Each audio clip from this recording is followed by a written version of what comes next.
When I earned my degree, my parents posted, "Brains don't always equal success, but we're still hopeful." My uncle whispered loudly, "Don't get your hopes up." I just smiled, said "Watch me," and walked away. 18 months later, they were waiting at my building's lobby because when I graduated with a degree they never believed in, my parents and uncle made humiliating comments, online and in person. I worked hard, built a solid life in Atlanta, and proved them wrong.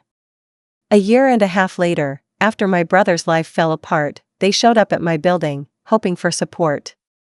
I didn't yell or cry, I just reminded them of what they never gave me, belief. Now I'm torn about how much I owe them, if anything at all.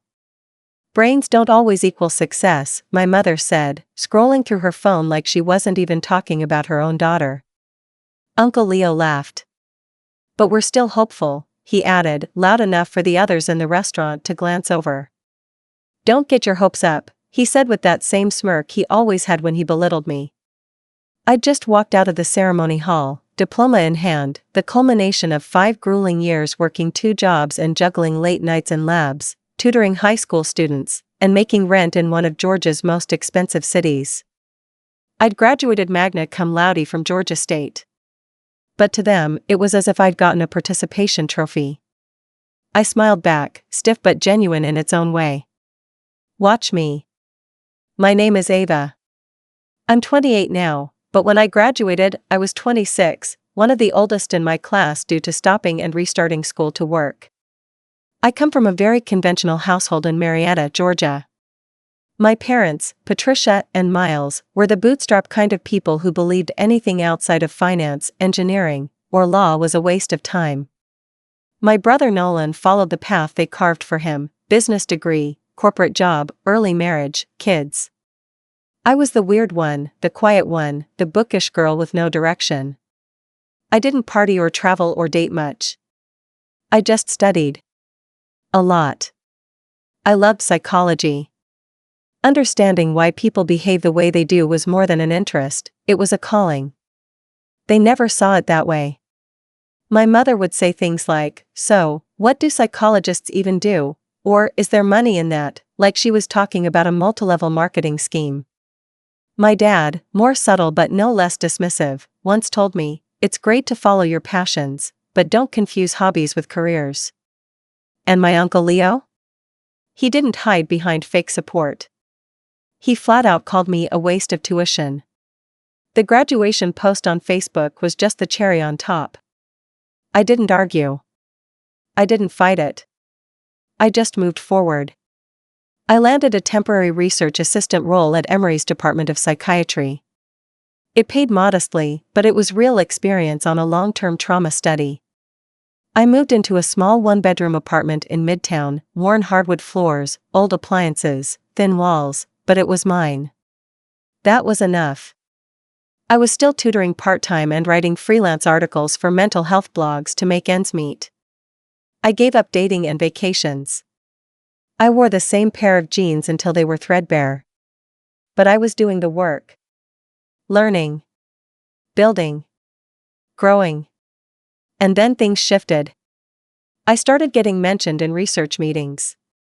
My name appeared on internal reports. When the study team presented findings to NIH, my charts, my models, my words were front and center. I was credited as a co-author on a published paper about early trauma response in young adults. A small milestone, but a turning point. Then the NPR segment aired. My supervisor did the talking, but mentioned my contributions by name. Psychology Today picked up the summary. It was surreal. I didn't share it with my family. But they found out anyway. One Saturday, 18 months after graduation, I got a text from my dad. It said, "In town, would love to stop by." I stared at it for a while, then replied, "Okay. I'm home until 3. At 1:45 p.m., the buzzer rang. I walked downstairs and found all of them there, my mom, dad, Uncle Leo, and Nolan. The 4 people who had once treated me like I was running a pipe dream. They looked off. My mom had that tight smile she wore during church functions she didn't want to attend. My dad had his hands in his pockets. Uncle Leo didn't meet my eye. And Nolan, my golden child brother, looked like he hadn't slept in days. They made awkward small talk.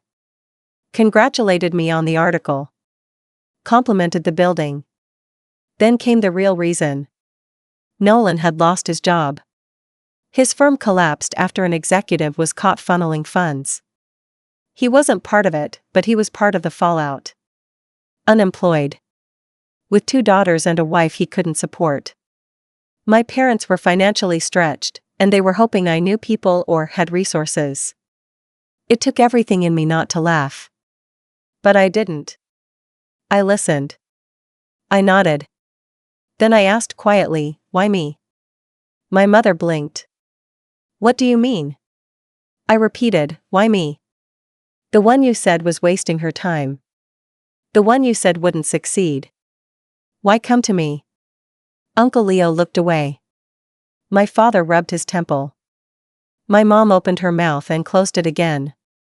Nolan said nothing. I exhaled and stepped back from the door. I can make a few calls. That's all I can promise. They left shortly after that. No hugs. No apologies. Just an awkward, strained goodbye. I didn't invite them up to my apartment. That mattered to me. That little act of holding the boundary, of not letting them step into the life I built without their support, gave me more peace than I expected. That night, I sat at my kitchen table eating cold noodles out of a paper box, replaying the lobby conversation in my head. I wasn't angry, I was stunned. Not just at the irony, but at how I didn't feel what I thought I would. I always imagined a moment like this coming with satisfaction. Vindication. But there was none. Just a sense of quiet disconnection. Like they were characters in a different book, and I had finished reading it a long time ago. The next morning, I got a text from my mother. "Thank you for seeing us. We're proud of you. Truly." I didn't respond. Not because I was punishing her, but because I didn't know what to say. What do you say to people who only believe in you after the world does? A few weeks passed. I reached out to an old colleague at a mid-sized healthcare staffing firm who owed me a favor. They had a temporary admin opening in their Atlanta office and were open to someone like Nolan, if he was humble enough to take a step down. I sent Nolan the details. He replied with 2 words, "Thanks, Ava." We didn't speak again for weeks. In the meantime, I kept working. My role at Emory expanded into a more formal coordinator position, and I was asked to co-lead a presentation at a regional symposium. I spent late nights refining our slides, writing the narrative structure, anticipating questions. It wasn't just science. It was storytelling, and it was mine. One day, after a long shift, I came home to a handwritten card in my mailbox. Just my name on the envelope. Inside was a plain white note card. My dad's handwriting. Slanted and uneven from years of avoiding keyboards. "Ava, I won't pretend we did everything right. We didn't believe when we should have. That's on us. You've shown us more than we ever expected, and I regret not seeing it sooner. Love, Dad." I sat on the edge of my bed, reading it over and over. It was unexpected. Not flowery, not performative. Just blunt. Honest. I didn't cry. I didn't text him. I just folded the card and tucked it in the back of my bookshelf. It's funny how families can orbit around each other, even when nothing is really being said. I started noticing their presence again, quiet and sporadic. My mom began liking my professional posts on LinkedIn. My Uncle Leo commented impressive work on an article I was quoted in. Nolan sent me a photo of his daughters with a 1-line update, "They're good. Thanks again." We weren't close. But we weren't invisible to each other anymore. Still, I struggled. Because while it was nice to be acknowledged, it didn't erase the years of doubt. The silence. The side glances. The posts online that minimized me in front of extended family and friends. There was damage. Not deep, screaming, abusive damage, but the kind that wears you down slowly, in offhand comments and dismissive jokes. The kind that makes you question yourself for years even when the rest of the world says you're doing fine. I started therapy. I needed it. My therapist, Dr. Hanley, was a petite woman with sharp glasses and a habit of letting silence do the heavy lifting. After 4 sessions, she asked something that stuck with me. "What do you owe them, Ava?" And the truth was, I didn't know. Did I owe them a seat in my life now that I had made something of myself? Did I owe them grace because they were just doing their best? Or did I owe myself protection from reopening old wounds? I couldn't answer it yet. The more stable Nolan's situation became, the more I noticed the emotional drift starting again. He didn't reach out. My parents stayed quiet. Uncle Leo disappeared back into his world. I wasn't surprised. It was their pattern. But this time I wasn't disappointed. I wasn't that girl anymore who craved their praise. I had become someone else, someone who had clawed her way into purpose without needing applause. Still, when my phone buzzed with a group text from my mom titled dinner, I stared at it for a long time. It was an invitation. Not a demand. Just a quiet nudge. "We'd love to take you to dinner if you're free this weekend. No pressure. Just want to catch up." It didn't escape me that this was the first time in years she had asked for time with me, instead of offering opinions or updates about Nolan. I didn't answer right away. I went for a walk instead, weaving through Piedmont Park, thinking about the long arc of my family, the pride, the pressure, the persistent sense that I was never enough. And now, the uncertainty about whether reconciliation even mattered. By the time I got home, the sun had dipped below the skyline and Midtown's lights flickered like a movie set. I pulled out my phone and stared at the message again. Still no response from me. Just silence. That Saturday, I didn't reply to the dinner invitation. I didn't block their number or lash out either. I just left the message unread, a quiet reminder sitting on my lock screen, glowing every time I picked up my phone. I wasn't trying to be petty. I was trying to be sure. Sure that I wouldn't walk into a dinner filled with hollow pleasantries, where I'd be expected to gloss over everything. Sure that I wouldn't revert back to that polite, quiet daughter who nodded while being diminished. I didn't want to perform forgiveness. I wanted to feel something genuine. 3 days later, I got another message, this time from Nolan. "Mom's upset. She thought you were ignoring them. Just talk to her." No guilt, no pressure, just a sentence. But that was more than Nolan had ever done before. There was a time he would have rolled his eyes at any tension I had with our parents. Now, he was trying. So I called. My mom answered on the first ring. She started speaking fast, like she'd been rehearsing it. "I just wanted to spend some time with you. No lectures. No family agenda. Just dinner. I thought we could try again." There was a pause, heavy and uncertain. "I know I wasn't kind. I know I treated your path like it was a mistake. That was wrong." She didn't cry, and neither did I. But for the first time, she didn't spin the past or downplay it. She just said it plainly. I told her I'd think about dinner. That was all I could give. I showed up that Friday, mostly out of curiosity. It was a small Italian place in Marietta, one we used to go to after church. The kind of restaurant that hadn't changed its wallpaper since the 90s and always smelled like baked cheese. They were already seated when I arrived, my mom, Dad, Nolan, and to my surprise, Uncle Leo. I almost turned around. But I didn't. I walked in, sat down across from them, and waited. The first few minutes were filled with awkward menu talk and weather updates. Then my dad broke the silence with a simple, "You look well." "Thanks," I said. Nothing more. Uncle Leo cleared his throat. He looked older. Smaller, even. Less sharp around the edges. He didn't say anything profound. Just a low, "Heard your interview. You made some good points." I didn't expect that. It wasn't quite an apology.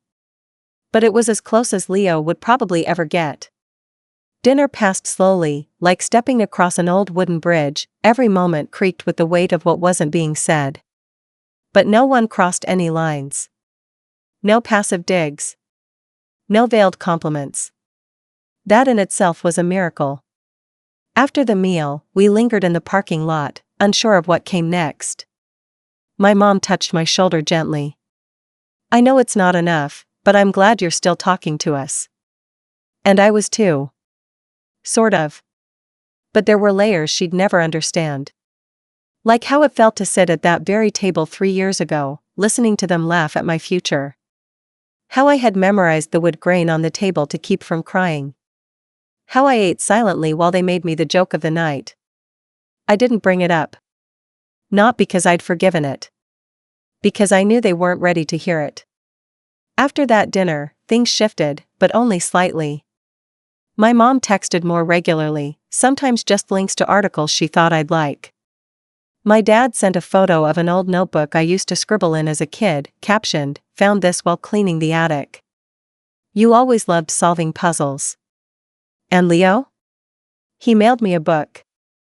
It was a first edition copy of The Man Who Mistook His Wife for a Hat by Oliver Sacks. No note. Just a bookmark left on a page that had one line underlined in pencil. "To live on a day-to-day basis is insufficient for human beings. We need to transcend, transport, escape." That felt intentional. I didn't text him. But I kept the book on my nightstand. Then came the job offer. A position opened at Columbia, working on a longitudinal trauma study involving displaced youth. Full-time, better pay, a move to New York City. My name would be on the masthead. I got the offer on a Tuesday. Called Dr. Hanley that night. "What do you want from this?" she asked. "Freedom," I said. "And distance." Because even though things were improving with my family, the past clung to me like smoke on old fabric. I wanted a life that wasn't haunted by dinners I didn't enjoy or texts I didn't trust. But I also didn't want to burn every bridge on my way out. So I told them. A week later, over coffee. Their faces were hard to read. My mom looked proud but strained. My dad asked questions about logistics. Nolan nodded like he expected it. And Leo, surprisingly, just said, "New York will eat you alive, if you let it." Then he added, "But I don't think it will." I packed my apartment slowly. Box by box. Each item wrapped in a kind of disbelief. That I was actually going. That the girl who was once pitted at the family table was now walking into one of the most competitive research institutions in the country. I didn't cry when I left. But I did feel something I hadn't in years. Weightless. The move to New York wasn't glamorous. It was chaotic, rushed, and filled with delays. The apartment I'd signed for turned out to have a roach problem. My mattress delivery was late. The subway confused me the first 2 weeks. And for a while, I was eating dry cereal and takeout dumplings on the floor because I didn't have a table yet. But none of that mattered. Because every night I came home exhausted and fulfilled. I was working with some of the top behavioral scientists in the country. I was part of a team that was shaping long-term treatment models for trauma survivors. I was being seen. Not just heard. Seen. There were still moments where the old doubts crept in, voices from my past echoing in subtle ways. When a grant proposal got rejected, I immediately heard my dad's voice, "Are you sure this is sustainable?" When I had to present a lecture solo because my colleague got sick, I imagined Uncle Leo whispering, "Don't embarrass yourself." But I stood there anyway. Presented the findings. Answered questions. And afterward, my department head sent me an email that just said, "Excellent leadership under pressure." That was enough to quiet those voices. At least for a little while. My parents didn't ask much about my move. They knew I'd gone. I told them. But there was no flurry of calls or emotional goodbyes. It was all strangely muted, like they didn't know how to engage anymore, now that I wasn't right down the road and easily categorized. A few weeks into my new role, my mom finally called. Just wanted to hear your voice, she said. How's the city treating you? We made small talk. She asked about the subway. The weather. If I'd made any friends. Then she hesitated. I read the article you co-authored, the one in the Journal of Behavioral Neuroscience. You sounded brilliant. That word, brilliant, landed differently. I didn't know what to say.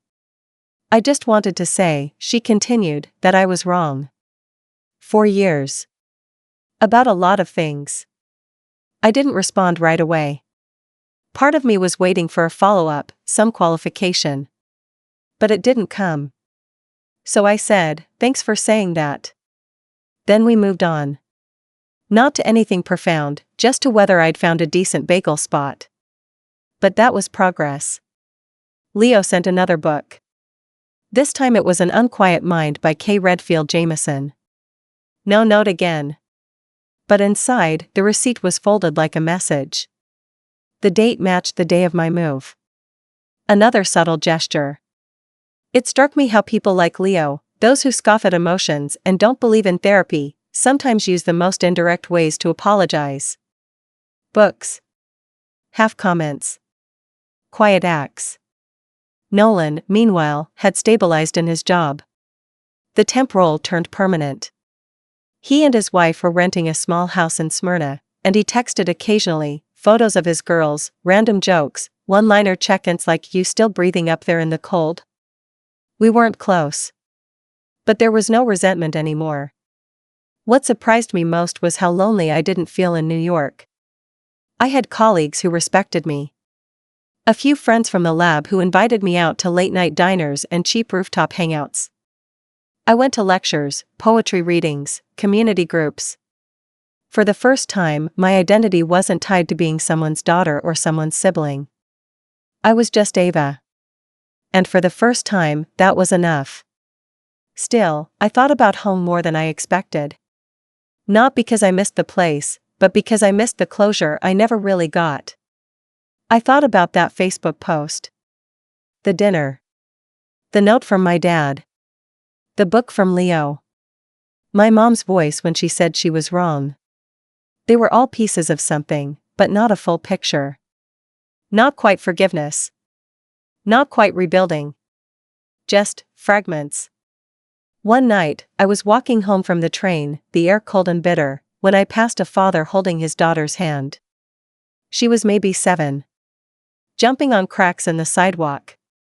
Laughing at nothing. He was listening to her with real attention. Focused. Present. And I felt something sharp, almost like grief, for the kind of support I had wanted growing up. The type where your parents don't just provide, they believe. I had to pull over to a bench, pretending to check my phone, just to collect myself. Back home, fall had turned to winter. I got a postcard from my mom, something she hadn't done in years. It was a photo of Stone Mountain in autumn. On the back, in careful cursive, she wrote, "Sometimes I think we confused realism with fear. You weren't the one who lacked direction. We were." That sat with me for a while. I didn't reply. Not yet. Because I still wasn't sure what came next. A year passed in New York before I went home. Not for the holidays. Not for a funeral. Just because I wanted to. And that alone felt like a kind of healing. I'd been invited to speak at a university conference in Atlanta, one that brought together academics, mental health professionals, and researchers working in trauma, resilience, and neuroplasticity. Columbia had nominated me to present our early findings, and I'd agreed, almost without thinking. But when I saw the venue, Emory's campus, and read through the attendee list, something clicked. My old professors would be there. Former colleagues. Local media. Alumni. It was the kind of event that would have felt impossible 5 years ago when I was eating cereal on a futon and praying my rent check didn't bounce. I booked the flight and reserved a hotel in Midtown instead of staying with my parents. I told them I'd be in town but didn't offer to meet. I wanted the moment to be mine. The auditorium was smaller than I remembered. Sleek chairs, clean stage, bright white lights that warmed the room like morning sun. My panel was midday. Right after lunch. I was second to speak. I walked up to the podium, adjusted the mic, and looked out at the crowd. A few familiar faces. A few strangers scribbling in notebooks. One local journalist from Wabe I'd met during a prior interview. And then, near the back, I saw them. My parents. My uncle. Even Nolan. No prior warning. No text. No heads up. Just sitting quietly, trying not to be seen, but absolutely watching. I took a breath. Not to calm myself, but to center what came next. Because I wasn't nervous. I was ready. The topic of my presentation was inherited silence, the psychological toll of dismissive family dynamics on self-actualization. Yes, it was deliberate. Yes, I chose it. I opened with data, clinical stats, case studies, charts. But then I pivoted. I told a story. Not by name. Not by detail. But about a young woman who had pursued a field her family dismissed. About the subtle trauma of passive belittlement. About the way children internalize jokes as truths. About the silent resilience it takes to pursue a life no one supports, not out of rebellion, but out of conviction. You can't measure the cost of growing up unseen, I said. But you can see the patterns in adulthood, chronic self-doubt, overachievement rooted in shame, fear of failure disguised as perfectionism. People leaned in. I saw a few eyes glisten. Heads nodding. Then I paused and said something I hadn't planned. Some people think the opposite of torment is love. But it's not. It's belief. Believing in someone before they succeed is love. Everything else is just memory management. The room was silent. I ended the talk, answered a few questions, and stepped down. My colleagues clapped. The audience clapped. One of the panel moderators gave me a warm smile. But it wasn't until I stepped into the hallway that the real moment happened. I heard my name. Ava? It was my mother. She stood there like someone who had been stripped of every defense. No makeup. No bravado. Just quiet. That story, she began, was about us, wasn't it? I didn't answer. I just watched her sit with the truth. My dad appeared beside her. Nolan too. Even Leo looked shaken, like someone who had just realized they'd laughed at a wildfire and only now saw the ashes. We didn't know, my dad said finally. I think you did, I replied. You just didn't want to believe it mattered. My uncle looked down. I adjusted my bag and stepped back. I'm not angry anymore, I said. But I'm also not your redemption story. I didn't succeed because of you. I succeeded in spite of you. Then I walked away. No hugs. No drama. No shouting. Just the sound of my heels echoing down the hall as they stood there, unmoving. I flew back to New York that night. When I got home, there was a fresh bouquet of flowers waiting outside my apartment door. No name on the card. Just a printed quote, "Success is the best revenge." But silence makes it unforgettable. It might have been from a friend, a colleague, or even someone in my building who heard the story secondhand. I'll never know. But I placed the flowers in a tall glass vase and left them by the window, where the sun hit them every morning. That was 2 years ago. Since then, I've published 3 papers. I was promoted to lead researcher. I've guest lectured at NYU, Stanford, and Oxford. I bought a pre-war 1-bedroom apartment with exposed brick and a fire escape that feels like a balcony. I go home occasionally. Holidays, sometimes. I keep the visits short. Polite. Surface level. My family tries. I let them. But the dynamic has shifted, and it will never shift back. Because they once needed me to fail to feel right. And now they have to watch me live a life they never imagined for me, one I imagined every night I cried in silence, every time I sat through a backhanded compliment, every time I smiled when I wanted to scream. They don't say much anymore. But they show up. They watch. They listen. And I let them. Because this is how you win. Quietly. Completely. On your own terms.